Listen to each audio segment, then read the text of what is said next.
Mindsets.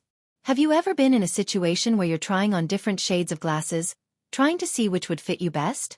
And which works best for you? Mindsets can be seen as something like that.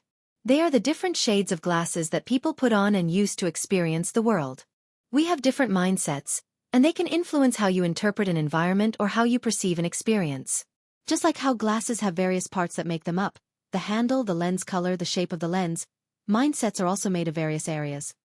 These can be understood as mental modes and mental chatters that influence what you expect or the responses you have in terms of behaviors. Now that we have an understanding of this, let's talk about how this all play out. First, let's talk about mental models. Have you ever wondered why you react the way you do? Why certain situations feel easy to navigate, while others seem impossible? The answer often lies in something called mental models. Think of mental models as essentially long-standing, effective thought patterns rooted in human psychology. They're like built-in theories or shortcuts your brain uses. Instead of having to consciously figure out every single situation from scratch, these models act as automatic, simplified ways to navigate specific contexts. They are your subconscious roadmap. Let's use the same metaphor we used earlier. We said your mindset is like a pair of glasses. In this scenario, mental models are the components. They are the lens, the frame, and the hinge.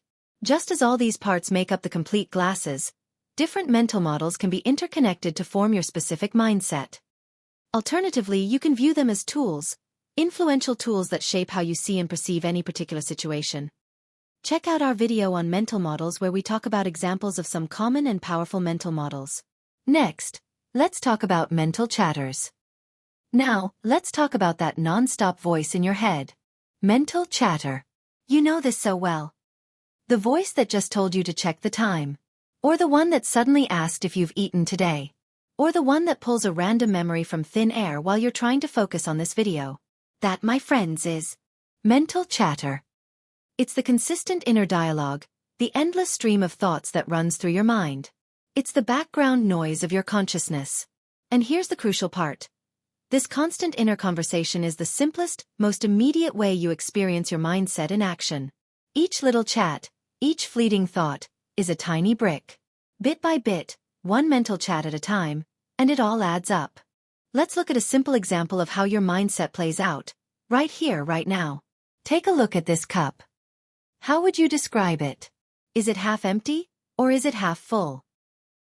If you said either, you're technically correct. But this simple cup is a powerful illustration. We can use it to see how two different people might interpret the exact same situation. One might see the scarcity, the half that is missing. The other sees the abundance, the half that is already there. Now, saying, half empty, doesn't mean you automatically have a scarcity mindset for life.